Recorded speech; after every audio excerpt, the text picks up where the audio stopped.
Hanging up on you. Well, how are you going to hang up on him? Hold on 1 second. Okay.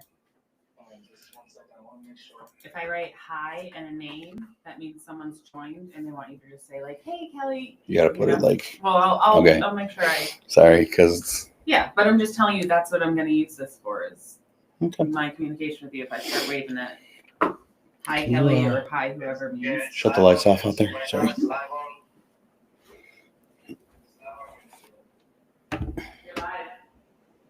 Okay.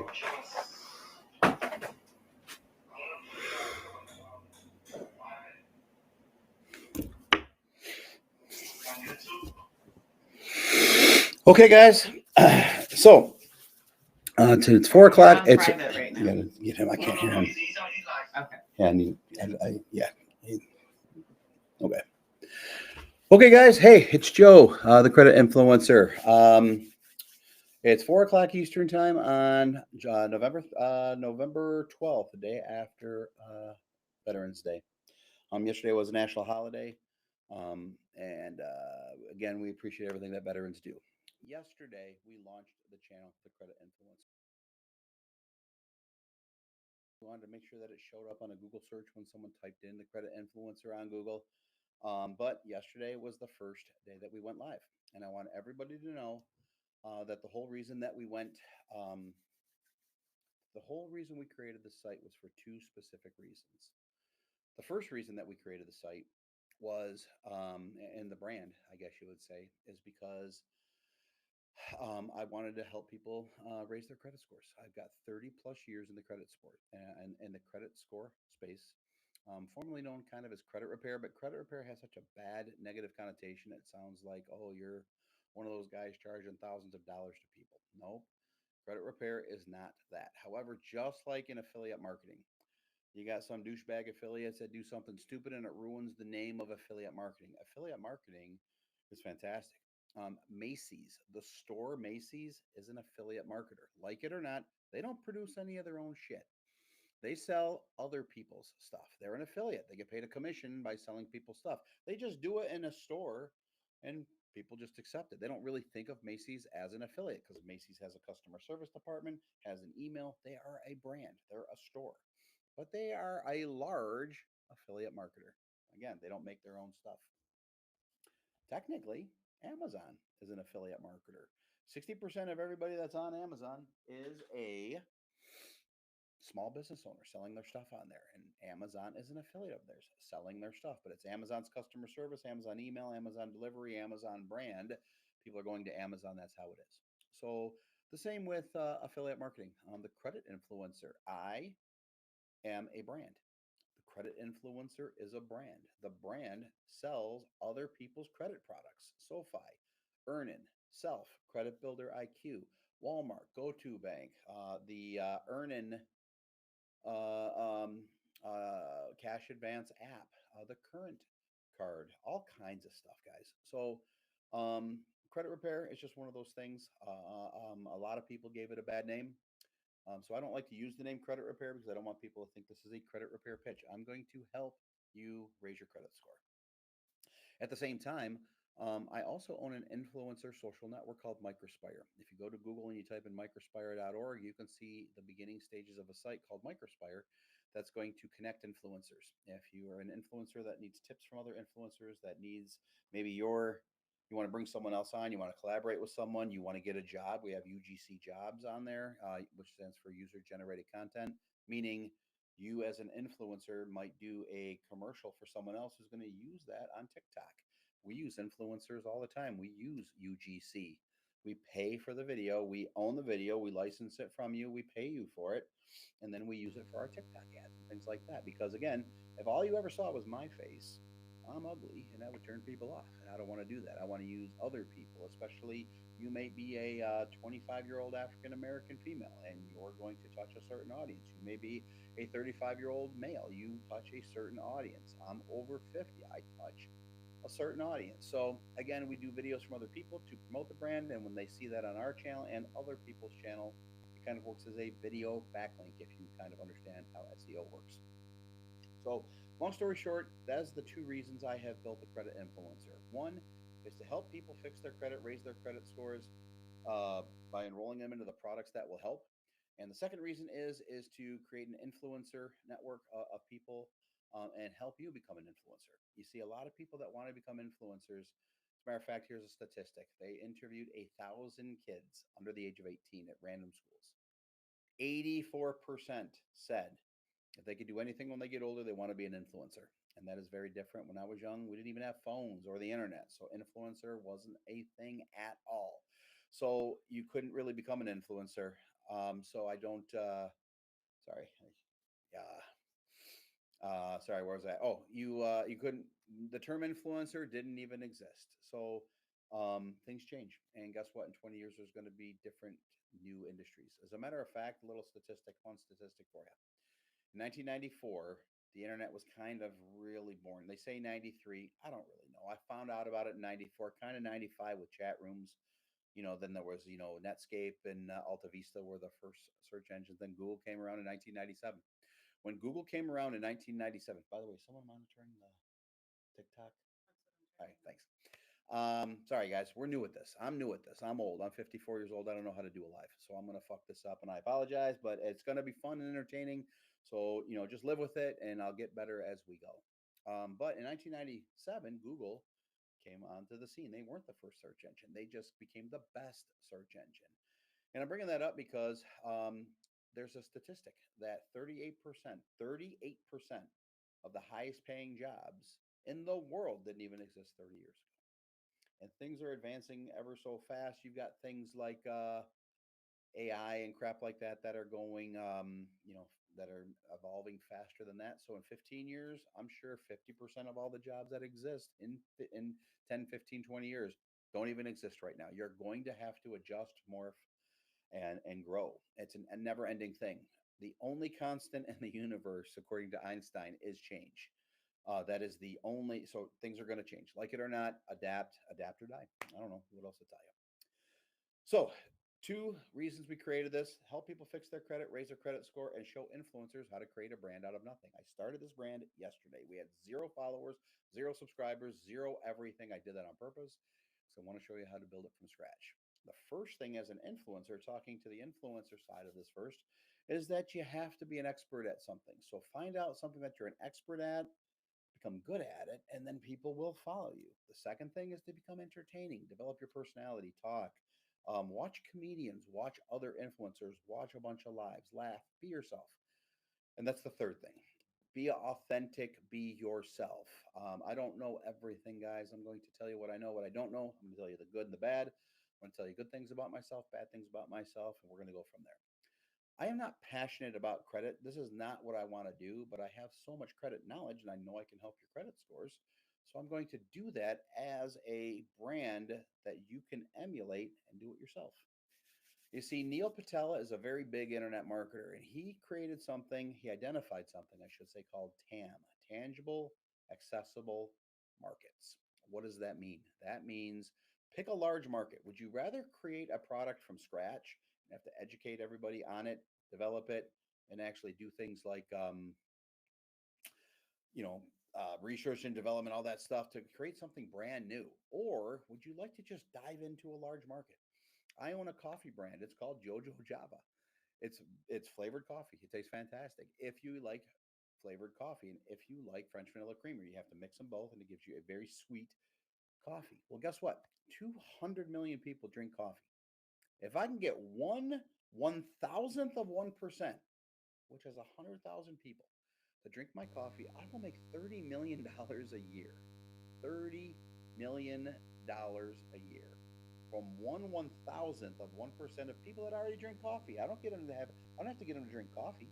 I don't have to get them to like and try coffee. I have to get them to try my coffee, and that is what exposing into or jumping into a TAM, tangible accessible market is.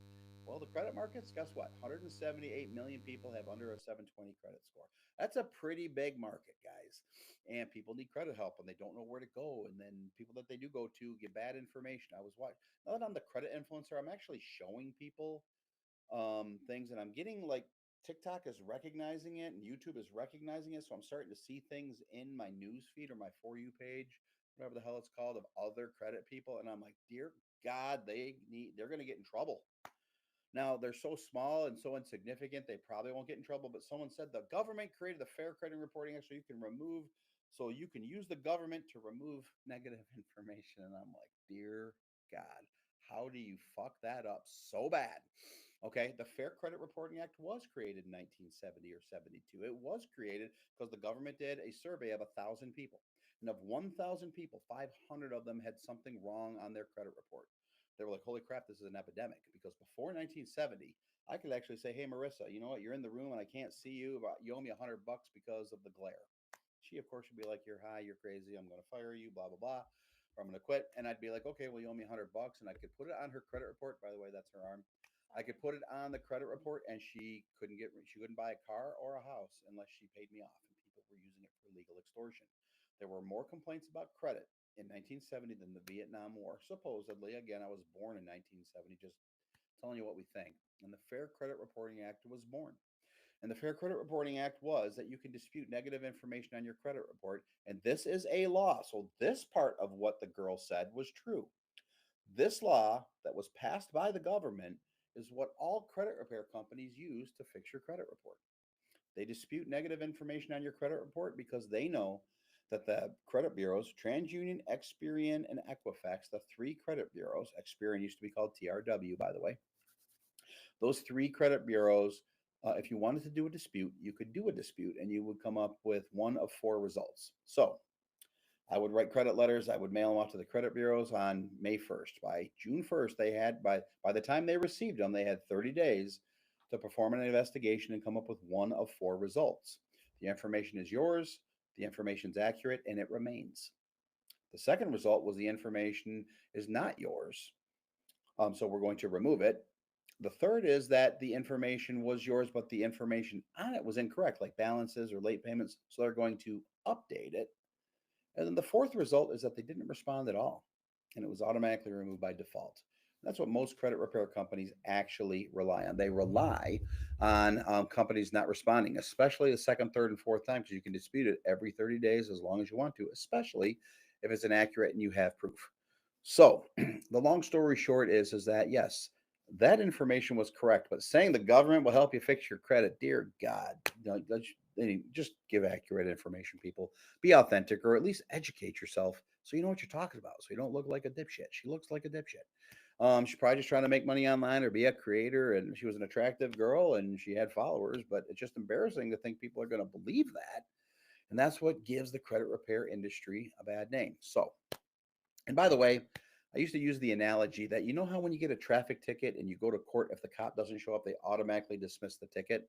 That's how I used to use that analogy for credit repair. But I got news for you. I've been to traffic court many times. When the cop doesn't show up, they just reschedule the actual traffic ticket. They don't just dismiss it, at least in my case. But that's because I'm probably got the worst driving record of anyone you've ever known. I have never been into an at fault accident. I have never hit anyone. I have never been drunk driving. I have never done anything wrong, but I drive fast. And I used to tell people, you know why I drive 100 miles an hour? And they would go, why? I go, because I can't drive 200 miles an hour. And it just, hey, I like driving fast. I'm not dangerous, but I get a lot of tickets. As a matter of fact, 2007, I got pulled over in Detroit on a trip back from Chicago. And the cop came to my window and he got my driver's license. And 10 minutes later, he came back and he just gave me the license and he said, hey, I'm going to let you go on a warning. I go, really? What happened? I was speeding. And it's funny because when you just kind of admit to the cops you're speeding, their guard goes down.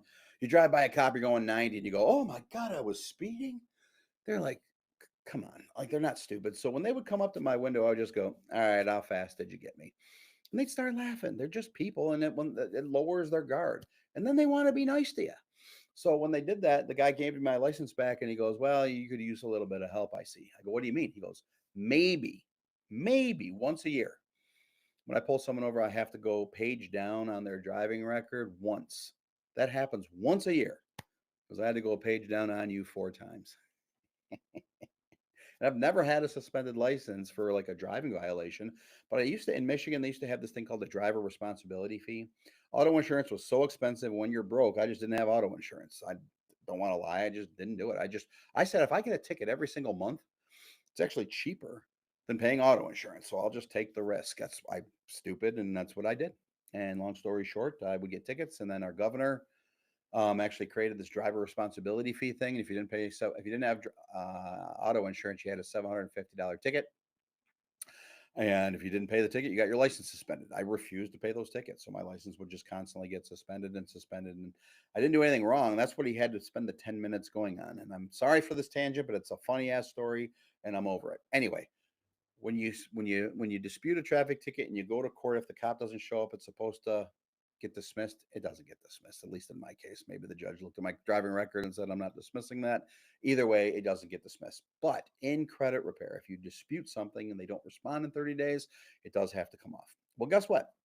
Here's my story, and I'm going to get into it right now. In 1995, I had bad credit. In 1990, I got my first job, I earned $500 a week, which in 1990 was a good sum of money. I went from 0 to $500 a week, and I thought I was rich. I brought home, I think, $1,600 a month. Of that $1,600, $1,200 went to minimum payments on dumbass shit that I financed as a 20-year-old. I bought a Conquest. I bought the big boombox in the back seat. I bought the cell phone, which back then was very expensive and very unique. 1990, there wasn't a lot of people with cell phones. I bought a four-wheeler. I bought every possible thing you can think of. I went to Best Buy and bought a laptop computer for $2,500 and never even opened it. But I still had the debt from Comp USA, I think, and I think Best Buy bought them. Anyway, 1992, I wanted to go back to college, and I couldn't because I was 21 years old, 22 years old. I'm like, I'm going to go back to school. I let everything go, everything but my car. 12 of the 13 or 13 of the 14 creditors went to collection. And then in 1995, I wanted to clean my credit, and I said, I went to a credit repair company. I said, listen, I want to pay you to fix my credit. They advertised in the newspaper when newspapers were big. And I said, let's do it. And so I opened up the newspaper, saw their ad, went and sat with them. They said, okay, it's $1,000 to fix your credit. I'm like, how are you going to do that? Like, what are you going to do? Do you have someone on the inside, it's going to remove stuff? And they were like, oh, we can't tell you what we're going to do. The information is our product. And if I tell you, then you can do it without me. Now, I don't know about you guys, but that sounded sketchy as all hell. So I didn't buy credit repair from them. I was like, that just sounds sketchy. Now they had to charge that because if they didn't charge that, how were they going to make their money and provide for their living? And so they were okay with people saying no because they knew that 3 out of 10 would say yes. So if they saw 10 people a week, they'd make $3,000. $3,000 a week back then was a lot of money. So long story short, I didn't buy because it sounded sketchy. Fast forward to 1997, I go to buy my first house. My credit score is horrible. My dad has to co-sign and give me 15% down on an $80,000 house, which was $12,000. And when I sat down with the loan officer, I said to myself, I said, hey, I want to buy a house. And they said, well, you can't because of your credit score. You're going to need this, this, this, this, this. I said, what do you mean what's credit score? And I went through all this. And then they said, well, it's stuff that happened in 1990. And I said, guys, in 1990, I was 20 years old. I go, if you judge me the rest of my life on things I did when I'm 20, you might as well kill me because I did some pretty stupid stuff. It was 6 years later. I was a married man with 3 kids, and I worked on the assembly line at Ford Motor Company in Detroit, Michigan. We built the Expedition and Navigator in 1996. It was now 1997. I had a great job making $50,000 a year, which was great for back then. I then went to buy home and had to have my dad co-sign and give me 15% down. Then in 1998, I got into the mortgage business part-time because I was working at Ford. I left Ford in 1999. At the same time I left Ford, I got divorced. And when I got divorced, I'll never forget it. It was a Monday. I found out my ex cheated on me. I cried Monday, Tuesday, Wednesday night, woke up Thursday morning and thought I got out of jail. It was heaven. And when I woke up that Thursday morning, I thought to myself, well, I now have my kids on Tuesdays and Thursday nights. Divorce was new to me. I had them every night. What am I going to do with my time? So I started a mortgage company. And at the time, I read the Fair Credit Reporting Act. I thought to myself, man, I got to figure out how these people are fixing people's credit. So I read the act. And in the act, it says, send the letters to the credit bureaus. Here are the addresses. When they receive it, they're going to start the dispute. So I started to fix my own credit. Between the mortgage reporting to my credit report since 1997, I also bought a car, and then I had all the bad stuff from 1990 start to fall off my credit report. In 6 months, I was able to buy a home 0 down on a lake for $250,000 without even proving I had a job. So in 1997, I had to have 15% down and my dad co-signed. In 1999 or 2000, I could buy a home zero down for $250,000 without even proving I had a job. I had great credit. I fixed my own credit. And that was a major start for me. And then I took that to my mortgage company and I started to run ads for home buyers. And as people answered these ads, I would fix their credit to buy a home. But here's the funny story. I would tell them my story and they would say they would buy this mortgage package. Then I stopped telling the story and I stopped telling people, well, people don't want to hear about me. They want to hear what I can do for them. Let's talk about appreciation, tax deductions, how your house payment's lower than rent, which it was back then. And then people said, they didn't buy as much. Only 50% of them bought. And my loan officers and my sales guys said, why'd you stop telling your story? No one wants to hear my story. They go, Joe, that's all they want to hear. They want to know that you went through it and what did you do to buy a home? Facts tell, stories sell. That's something I learned in sales. And I was like, okay, I'm a storyteller. And the best salespeople are the people you can relate to because they understand and can empathize with you because they've been what you've been going through, or they've been through what you're going through. And I have been through it twice. I'll tell my second story in a minute. But in my very first credit repair seminars, I would tell people, here's all you got to do. Here's your credit report. Start writing the letters. I would teach them how to do it. And every single person said, I don't want to do it. I just now know you know what you're doing. I want to pay you to do it. And I was like, you got to be kidding me. So I tell everybody how to fix their credits. The people don't want to do it themselves. They just want to know you know what you're doing. In 1995, when they said to me, give me $1,000 and I'll fix your credit, I was like, well, how? And they were like, well, I'm not telling you. Well, that sounded fishy. If they would have just said, here's what we're going to do. We're going to write the letters. We're going to send them to the credit bureaus and all that stuff's going to fall off. It's going to take about a year. We're going to do this. I'd have been like, cool.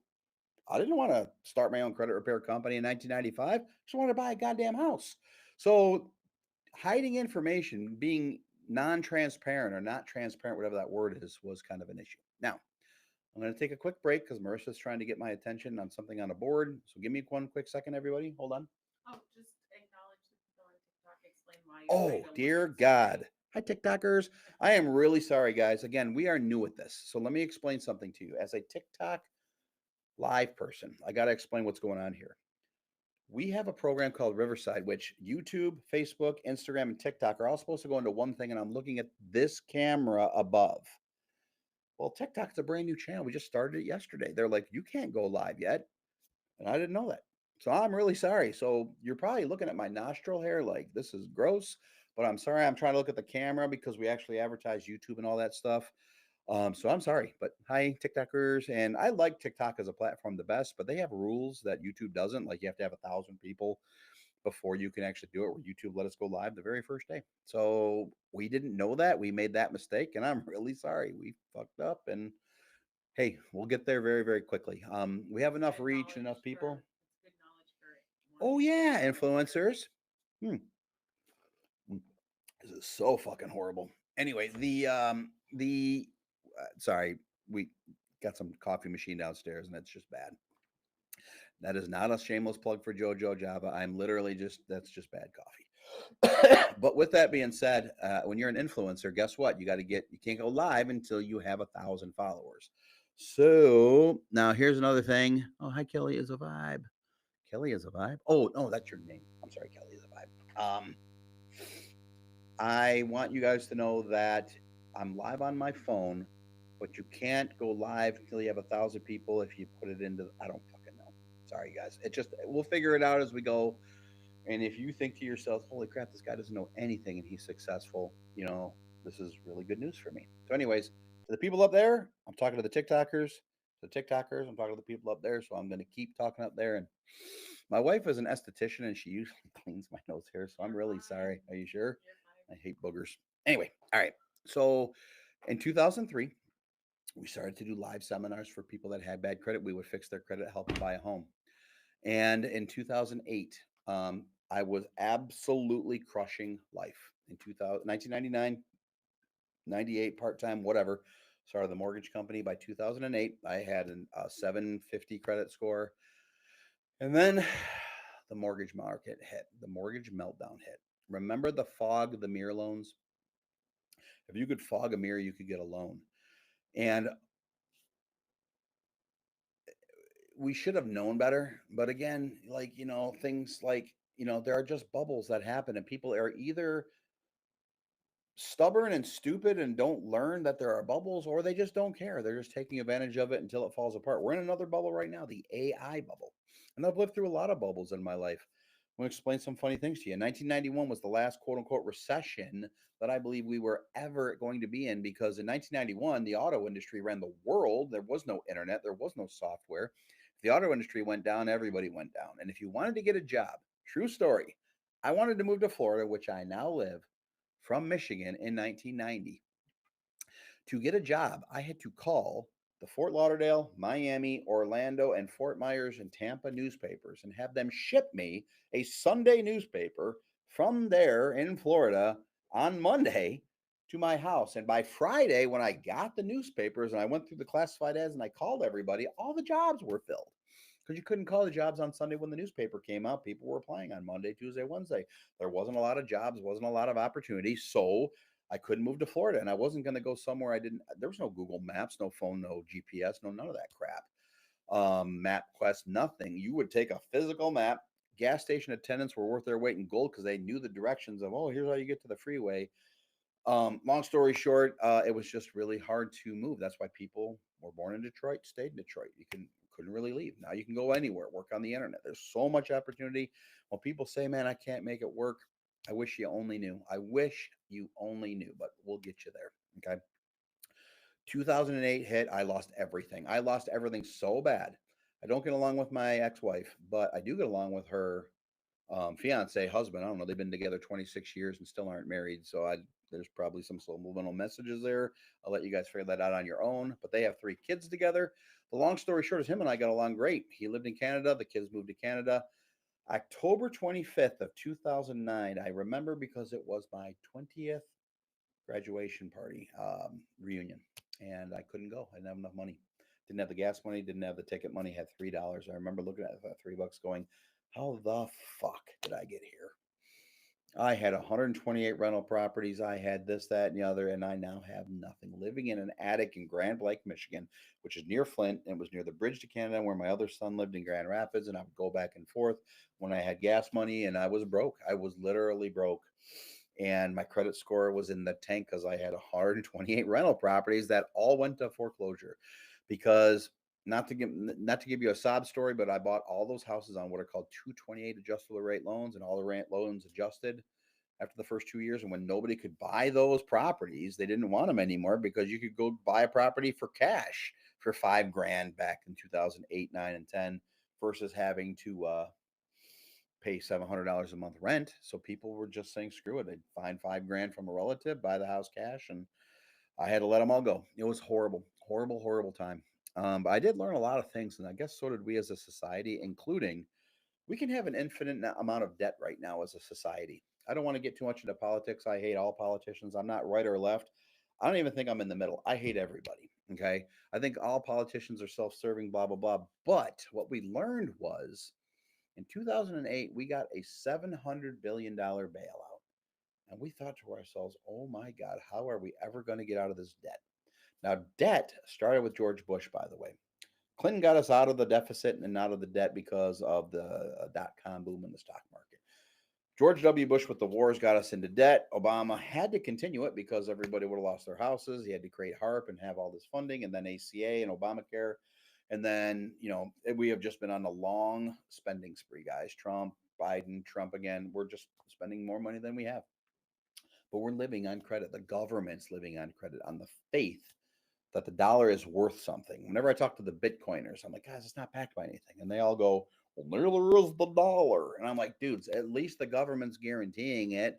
Nobody's guaranteeing Bitcoin or Coinbase or whatever those things are called. I don't have any idea. I don't care. I'm never getting involved in it. And if I miss that ship, I don't care. It's something I don't understand. Nobody can explain it. People say, well, look, at a painting's only worth what someone's willing to pay for it. I go, but there's a fucking painting. Anyway, I'm going to move on from that. But on 2008, my shit went bad. And then in 2014, I had to start all over again and fix my credit again. In 1999, I fixed my credit, had a perfect credit score. Never thought in my entire life I'd lose all those rental properties. And when I lost them, I'm like, God damn, here we go again. Well, at least I now have the skills to fix my own credit. And I did. I started in 2014, got rid of all the old foreclosures, got 3 secured credit cards. After a few months, I got 3 more. So I had 6 credit cards. Now, what is a secured credit card? Secured credit card is it has to be secured by something, which the banks want cash. So I went to Capital One Bank. I got a $500 card because I gave them 500 bucks, and that $500 sat there as security. That security was if I charged $300 for the stuff and didn't pay it, they had my 500 bucks. I got 1 secured credit card. I got the card in the mail. I got a cash advance on that card. I went and used it to get 2 more cards, First of Omaha and First Progress, I think. By the time it was all said and done, I had 6 credit cards. I paid on them for 2 years. I disputed all the negative information, and I went from a 480, I think, to a 660 in 2 years. Now, you might say, wow, 2 years, that's a long time. Yeah, guess what? You got 100 and some odd foreclosures, and you've got, only 3 little dinky $500 credit cards at 20 bucks a month. It's going to take time, guys. And I got news for you. I'm going to be transparent with you. Some of you are on here and you're going to have really quick fixes. We're going to be able to get your credit score up super fucking fast, super fucking quick. Some of you is going to take 2 years. Some of you have been through a divorce, a business failing, a bankruptcy, a loss of job, a family circumstance, medical bills. No judgment here, guys. We've all been through it. 178 million people. You are not alone. Okay. So when I say that to you, I say that with love, and I say that with don't be embarrassed. Don't be embarrassed. Okay. You're talking to someone here who's been to the top and back, to the top and back, and hopefully now I'm on top. And what I have learned now is I'm not buying any more investment properties. Because again, it's one thing if I get into credit card debt and I have to pay it off. It's another thing if I have $5 million in mortgage loans that you just can't pay off because your renter stopped paying you. And you just can't predict the future. You live and you learn. Now I also have businesses, and those businesses have credit cards. I have a banking relationship with Wells Fargo Bank and Bank of America. Bank of America, I never talk to, never go to. Wells Fargo, I think my banker Zach and I are becoming pretty good friends. I went and sat down with them because I said I had a bank in Michigan, Macatawa Bank, that didn't like the fact that I'm in the call center business and I had to send payments overseas. I think they thought we were laundering money for terrorists. But we have call centers in the Philippines, Egypt, South Africa, Jamaica, Nicaragua, Costa Rica. We have 300 employees on the call center space. They are both nearshore and offshore. Those employees actually, are one of my streams of income. And they didn't like the fact that we were sending this money. I went through a 2-hour interview with them. Like, who is this? And I'm like, oh, it's John, and here's his blah blah. It was a nightmare. And I was like, man, what is the matter with you guys? Like, I never had. I've been with Bank of America 25 years. I never had this problem. And they said, well, we're not Bank of America, blah, blah, blah, blah, blah. We don't have the same risk tolerance, blah, blah, blah, blah, blah. And I was like, okay, well, blah, blah, blah, blah, blah. I'm gone. I went down to Florida. I got with Zach, and Zach's like, oh, well, this is a piece of cake. As a matter of fact, you got great credit. Why don't we apply for a business credit card? I was like, sure. I got my first 50,000 business credit card with cloud-based data reporting. I now have 5 different businesses that all have $50,000 credit cards available to them with Wells Fargo. I also have 2 $10,000 cards, one with Pink Slushy Media and one with Joey Matterhorn, which is my alter ego business opportunity brand. And I have $270,000 available, $280 if you got my personal Wells Fargo credit card, and I owe like $22,000. I pay them off every week. Now I have that ability because I have cash flow, and I will hopefully help you get there, but I'll talk to you all about that in the future. Let's work on your credit. I also have $70,000 a personal credit cards. I have a $20,000 Apple card, a $15,000 Discover, and I use them and I pay them off, guys. That's why my credit score is so high. I'm going to pause because Marissa is asking me a question. Oh, 4:30. It is 4:30. So that is my story, guys. Let me go back and summarize where we're at so far. Number one, I started the Credit Influencer for 2 reasons. One, because I can help you raise your credit score, anyone's credit score, piece of cake. I'm going to show you how to do that next. Number 2, I wanted to show people who want to become influencers how to create a brand out of nothing and gain a following and grow and make some money. The second thing is my experience. I just gave you 30 years of experience from 1995, actually 1990, 35 years experience. 1990, got a whole bunch of credit cards, all went bad by 1992, I believe it was.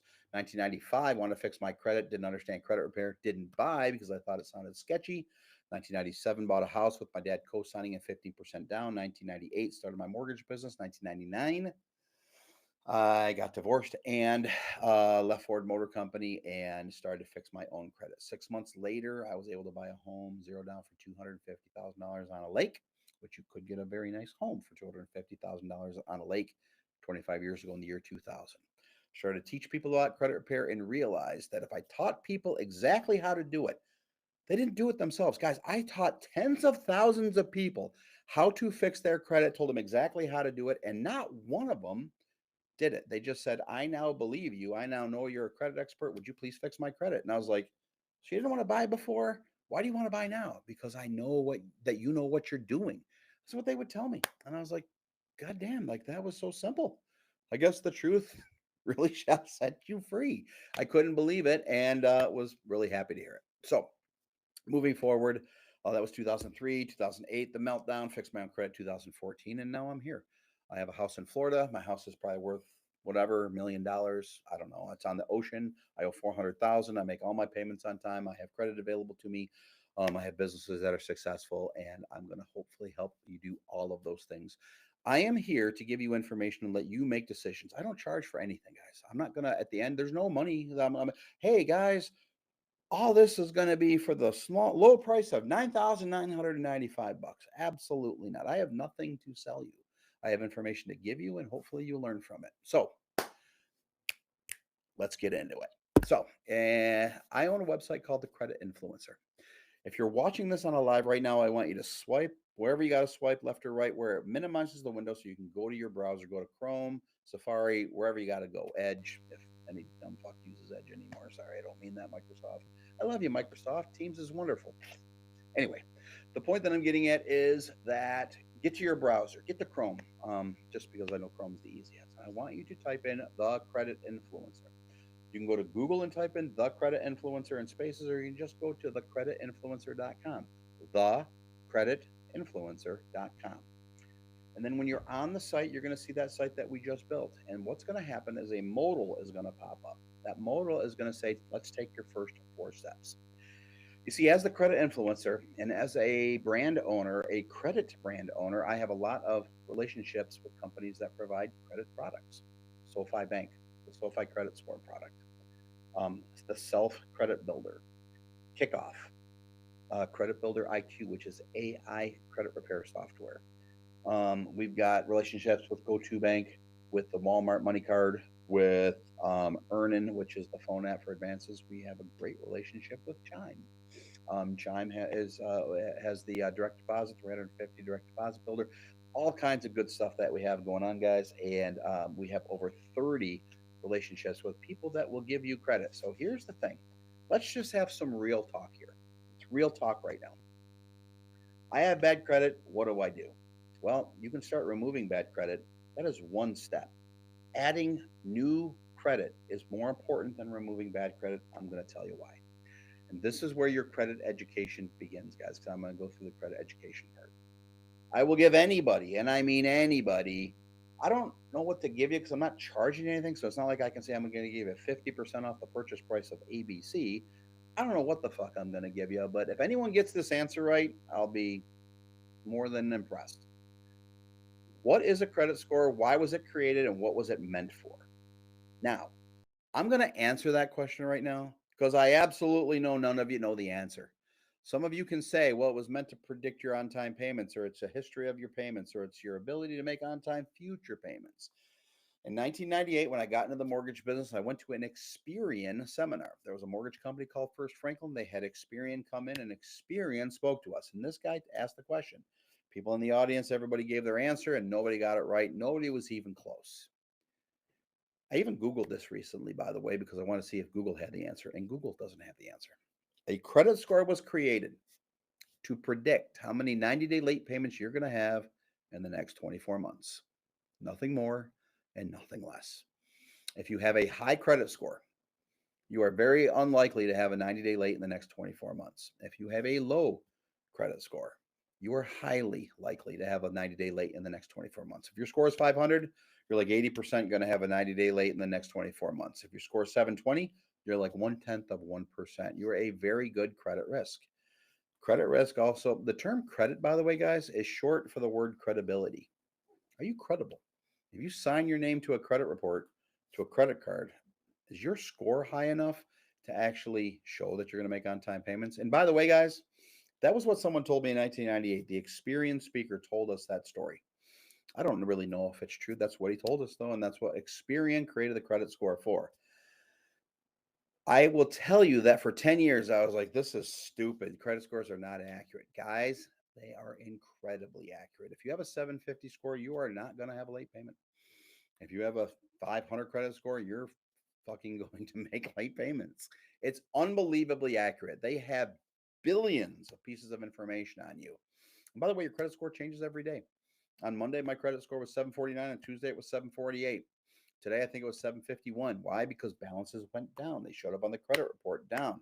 I have 12 credit cards, 6 business, 6, 12, whatever it is. I got a lot of shit. I have a personal assistant, Amanda, that pays the bills. And whenever that reflects on your credit report, inquiries, balances, payments, the next month rolling over, your credit score changes every day. And all 3 credit bureaus weight things differently.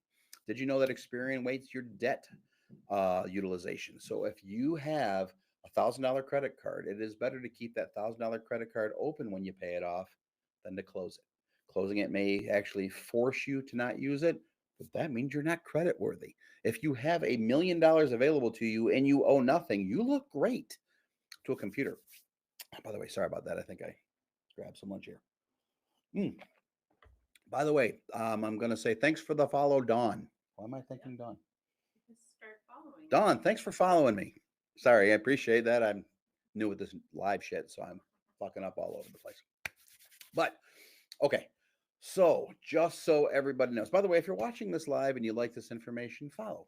Because I need to get to 1,000 followers so I can go live in this computerized shit. So I don't have to have my phone down here and my nose hair sticking up and all kinds of fucked up stuff. But that is what a credit score was created for. A credit score was created to predict how many 90-day late you're going to have in the next 24 months. Now, with that being said, let's now get to your credit education. What is a credit score? Why was it created and why is it important? Well, if you have a 720 credit score and you go, like I went to a company called Rooms to Go, is where I wanted to buy a sectional, and I got 12 months same as cash because I got a $7,000 credit card. I put $5,000 on it for furniture. I paid it all off in 12 months. I didn't pay any interest. Because I had a 720 credit score, I could actually finance it at 12 months, same as cash. Probably saved me $300, $400, $500 in interest. You do that times 3, 4, 5 credit cards is $2,000 in interest. If you make 50 grand a year and you're paying $2,000 in interest, you're losing 4% of your income to interest, guys. Credit cards and having good credit is not so you can go get a lot of credit cards and load shit up, guys. It's not. It's so you have purchasing power. It's so you can actually be responsible. And nowadays, credit's kind of saving people's lives. Some people are maxing out their cards so they can eat. And that's fucking horrible. And I'm going to tell you how we're going to get you out of that rat race very quickly. But let's go back to credit. Why is it important? I have a 720 credit score. I can qualify for the lowest mortgage interest rates. I can actually buy a home, an investment property, if I wanted to. Down here in Florida, in Cape Coral, Florida, I could buy an Airbnb. They're flooded, but I could still buy one, and then I could actually rent it out, and I could have an income stream. That's how I bought my house in Florida. I actually bought it during COVID for $650. It was worth $1.1 million, and I rented it out. I lived in Florida for 6 months and a day, 2021, 2022, and 2023. Excuse me. I made $60,000 in 2021. I made $90,000 in 2022, and I don't remember 2023, but we had a bunch of hurricanes down here, and we had a bunch of hurricane relief, and that's what artificially inflated 2022 and 2023. But it was an income. It covered my house payments and got me some extra money. It was fantastic. Sold the house in Michigan, came down here full time, but I did live in Florida as a Florida resident 2021, 22, 23, lived here more than I lived in Michigan, all that other fun stuff. And now I'm a full-time Florida resident, but I could buy another home down here and rent it out if I wanted to, but I don't want to. But sometimes I think about it because my house is nice and there's a really nice house on the other side of the ocean from me, or the canal. I don't know what you call it, but I live in a spot of Florida where I would not swim. Let me just say that because I dropped, we had a client fish, brought up a fish, a shark chopped it in half on the way up. And I dropped my wife's phone on the New Year's Eve of 2020, or Christmas Eve of 2023. And it went to the bottom 6 feet under, and I wasn't jumping in. Sorry, guys, I'm a pussy. I don't mind saying it. I was scared to fucking death. And I for sure wouldn't be here right now if I jumped in that water. But anyways, the house right across, beautiful house for sale. Prices are dropping. I thought about buying it. I really did. But we'll see. Things go in cycles. Everything goes in cycles. Everything goes in bubbles, including your journey. So let me move on. Now let's get you to number 5, 6, 7, and 8. The exciting shit. Let's raise your credit score. Here's what I want you to do, guys. I want you to go to thecreditinfluencer.com. When you get to the site, you're going to see that modal. It's going to say, are you watching Joe live right now? Click on it, and it's going to pop up a page. That page is going to have the first 4 steps that I want you to do. The first thing I want you to do is I want you to enroll in SoFi. SoFi costs no money. Okay. We're a big partner of SoFi. SoFi has a fantastic credit builder program. They're going to give you your free credit score. When they give you your free credit score, if your credit score is above 720, they are going to recommend SoFi related products to you. And congratulations, you do not need the credit influencer. As a matter of fact, you should probably become an influencer and tell your story on how you have over a 720 credit score. The 720 credit score is the benchmark for great credit. That is the lowest of the great. It goes from 350 to 850. 850 is the highest, 350 is the lowest. I've seen 500 plus 800 scores in my life. I've seen way too many scores under 500 to feel comfortable, but it was amazing how many people had under 500 credit scores. But I lived in the rent to own real estate market. So I was used to seeing subprime credit scores, guys. So I got great at looking at credit scores and telling people what they had to do to buy a home. So we're going to start with SoFi. I want you to get your free score. If your score is under, say, at 720, then they're going to recommend some products to you, but we're going to go from there. So click on SoFi. Step number 1, fill it out, get yourself enrolled, and let's get your credit score. If you're above 720, you're done with me. Follow the recommendations of SoFi, and you are on your way to a good life, guys. You don't need a secured credit card. You don't need Self. You don't need Kickoff. You don't need Chime. You don't need Earn. You don't need anything. You need to get going. And whatever you're doing, keep doing if you're over 720. Now, if you're under 720, you have something wrong with your credit report statistically and historically. It could be inquiries, it could be the amount of debt that you have, it could be a variety of things. But the lower your score is, the more late payments you have, the more collections you might have, the more medical bills, things like that. Now, I'm going to tell you a couple things here. There are 5 factors that make up your credit score. The first, 35% of your score is based on the on time payments of the obligations you take out voluntarily. 30% of your score is your debt utilization. If you have 10,000 available and you owe 9,999, your score is going to be lower in that 30% factor. 15% your history, 15% is your type of credit, like if it's revolving versus installment, and 10% is inquiries. Now, I'm not telling you anything you can't Google. I'm just giving you information while you're enrolling in SoFi. So killing time because you need to enroll in SoFi to get started. But that's what makes up your credit score. And if you have 10,000 available to you, do not pay off your credit cards. And it goes by the way, 33%, 67%, 100%. So if you have a $1,000 card, one card, and you owe more than $667, you're between that 67 and 100% rate, your score is going to be lower than if you owe $665. Then if you get down to 333 or below and you show on-time payments, your score is going to be higher in that 30% range. Again, guys, everybody's different. But one thing I notice about people with bad credit, and please, for the love of God, listen to this. If you have bad credit, there is more than likely misinformation reporting to your credit report on a substantial basis. Okay, let me give you an example. It's 2025. So 2019, you buy a Ford Motor Company car, you buy a GM, you buy a car, you finance it. You can't make your payments for whatever reason, divorce, loss of job, overextended, whatever, car gets repossessed.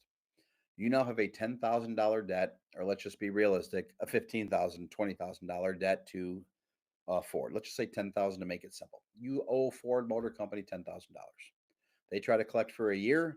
They can't collect. They sell your debt to ABC Collection Agency. ABC Collection Agency tries to collect on that debt for a year. They sell to XYZ Collection Agency. Now you had a $10,000 debt with Ford, which probably after attorney's fees and collection fees is now 13 grand. They sell to ABC Collection Agency. Now you owe them 15 grand, which is a made up number, but they can do it because they know you're not going to do shit about it. And then they sell to XYZ Collection Agency. Now you owe them 17,000. So it now looks like that debt is reporting 3 times with 90-day late payments and substantial balances in collection. You owe Ford 13,000, you owe ABC Collection Agency 15, and you owe XYZ 17. It's for the same debt. By law, Ford Motor Company should show 0, ABC should show 0, and XYZ could show 17,000, but you need to validate the debt, so you send them a credit dispute letter that we're going to talk about in the fourth step, which is Credit Builder AI. But let's back up. SoFi, get your SoFi score, and if you're under a 720 credit score, let's get started. What are you going to show me? Oh. Say hi to Dane. What's happening, Dane? Very excited.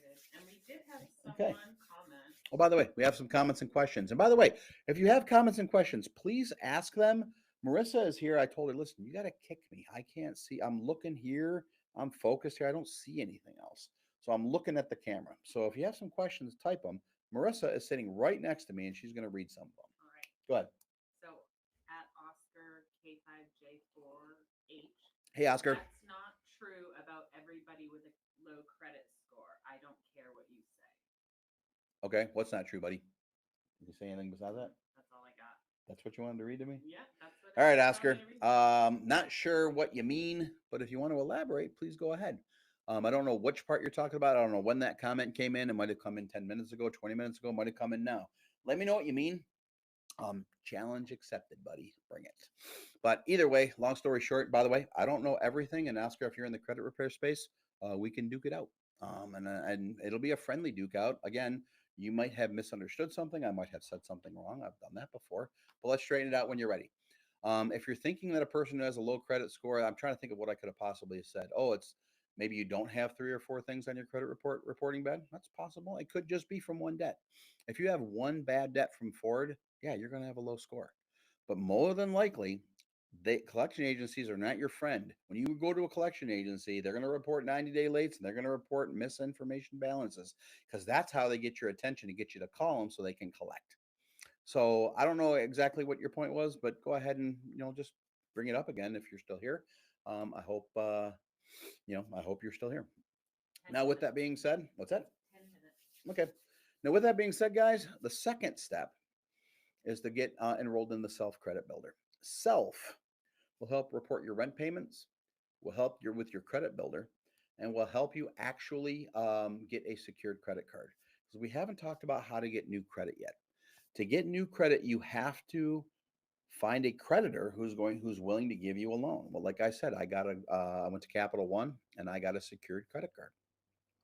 I have relationships with a lot of banks now, guys. I'm going to send you a link from Bankrate that has 5 secured credit cards on there. Capital One is one of them. Self is another one. Chime is another one, and there's 2 others.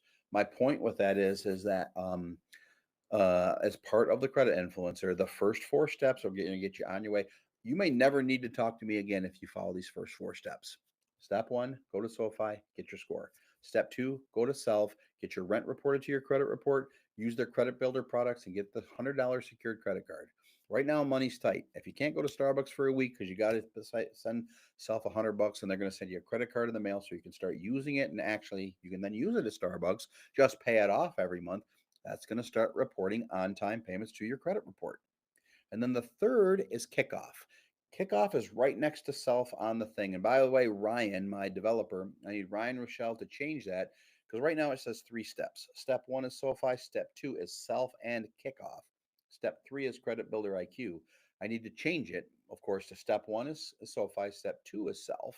Step 3 is Kickoff. Now, Kickoff allows you to give a loan to yourself and pay yourself back $5 a month at the minimum, but it's going to show an on-time payment.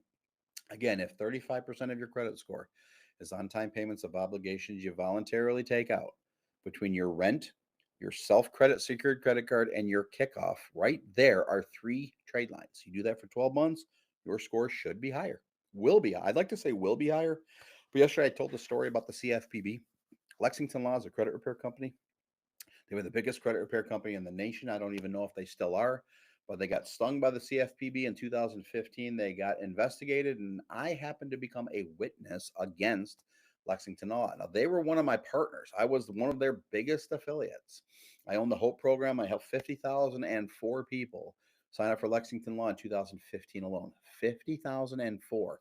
The reason I remember that is when I had to testify in deposition, I had to find that number.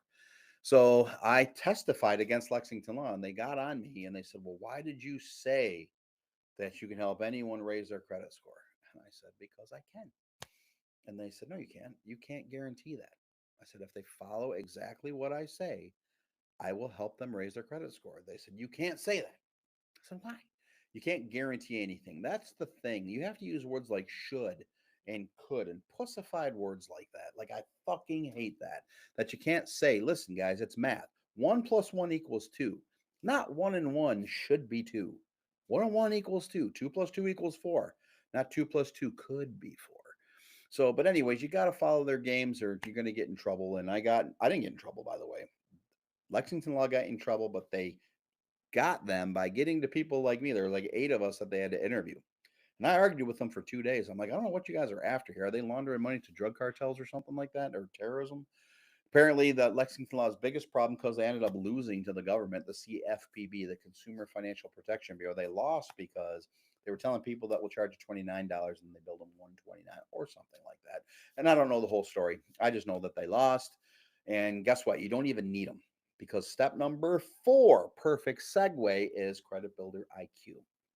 If you go to Credit Builder IQ and you enroll, in order to fix your own credit, you have to write credit letters. Now, you have 3 options: learn how to read a credit report, get your free credit report from annualcreditreport.com, and write the letters. Of course, you got to be a rocket scientist to read those goddamn credit reports, so good luck. Number 2, you can go to ChatGPT right now. I did this myself to see if it worked. I went to ChatGPT and I searched, "ChatGPT, can you help me fix my credit report?" Yes, that's me typing. And it came back and said, "Yes, here's what ChatGPT will do. We will analyze your credit report. We will write the letters for you. We will help you dispute all the negative information. But here's what we won't do: we won't send the letters on your behalf. We won't verify the authenticity of the information. We're just going from here." ChatGPT can fix your fucking credit report. You can type into ChatGPT how to fix it, but they're going to make you upload a credit report. Now, here's the bad news: where you're going to get your credit report. You can only get one from annualreport.com for free, but that's where Credit Builder IQ comes in, guys. Credit Builder IQ is going to give you a free trial for 7 days.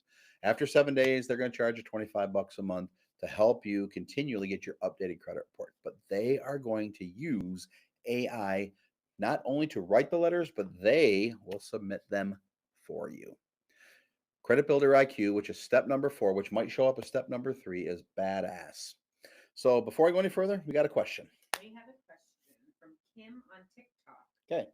Does SoFi only report TransUnion or all 3?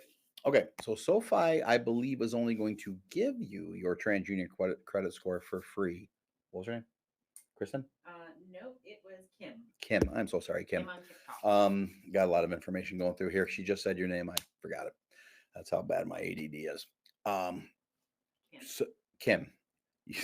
SoFi is going to give you your TransUnion score, but all credit bureaus, like I have a girl that works for me named Kelly Brennan. Kelly is doing research right now because when you report, like, it's funny, we want to reach out to Equifax, TransUnion, and Experian to actually report. We own a credit card ourselves. I'm actually going to own a card.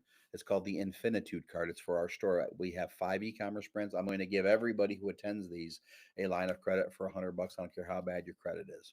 When you get that line of credit, I want to report your on-time payments. So I have actually been contacting Experian, Equifax, and TransUnion, and it is our understanding that if you have a relationship with one, they will report your credit score, your credit payments, and all that to all 3. I will verify that with SoFi, and I will find out on the next live if they do more than that. I know they give you your TransUnion, but I think that they will report all of your credit scores, but they also have products within there that you can get your other 2 credit scores. I think, Kim, you have to pay for that. So you could do that if you want to, but I just tell people TransUnion, Experian, and Equifax are usually pretty close to each other. Get your free one from SoFi. If you're above 720, stick with SoFi and follow their rules. They're a great partner of ours. If they're under 720, you need help with other things besides SoFi. So don't get the 3 credit scores through SoFi. Start with Self, move to Kickoff, then to Credit Builder IQ. Now, guys, listen very carefully. We're running out of time here, so I want to kind of cover a couple things with you. This is not the end of your credit education. This is the beginning. Okay. It takes years to learn this stuff. There's a lot of little tips and tricks. If you become an authorized user on someone's credit card, the whole history of that card will show up on your credit report within 30 days. I used to help people become joint card holders on other credit cards. I had a girl who was 19 years old who worked for me. Her name was Joe T. Davidson. At 20 years old, when she learned this trick, she went and added her dad's 3 credit report cards to her credit report. She actually had credit reporting to her credit report from before she was born, because she was born in like 1985, I think it was. And she had credit report reporting to her from 1972 because she became an authorized user and a joint card holder on her dad's credit cards. And the whole history of the credit card showed up on her credit report. She went from no score at all to 780 by just adding 3 joint card holder and authorized users. There's nothing illegal about that. You're just becoming an authorized user. If it reports to your credit report and raises your score, that's the credit bureau's fault for having a fucking bug. And that's what it is. You didn't prove anything, but it was a shortcut, or what they call a credit hack. That is a shortcut. I don't teach those things. I want you to get credit responsible, guys. Like, this is like real life here. You can't rely on hacks the rest of your life. You're going to run out of people. I'm going to show you how to fix your credit, get new credit, and then you're on your own. I'll always be here to help you. So will your bank, so will your credit card companies. And by the way, you got no excuse to not pay your bills on time. I have a Discover app on my phone. I can click a button and make the payment. When I was younger, I'm going to get into my age here. When I was younger, I had to mail a check. And I can't tell you how many times the credit card company didn't get the check. So you had to mail it 2 weeks ahead. It was a disaster. You can pay everything online right now. Oscar responded. Oscar, you responded. What do you say? Sorry. He says, all I was saying is just because you have a low credit score doesn't mean you're going to be late on your payments. Might be true 90% of the time, but it's not 100% true. Okay, Oscar, good point.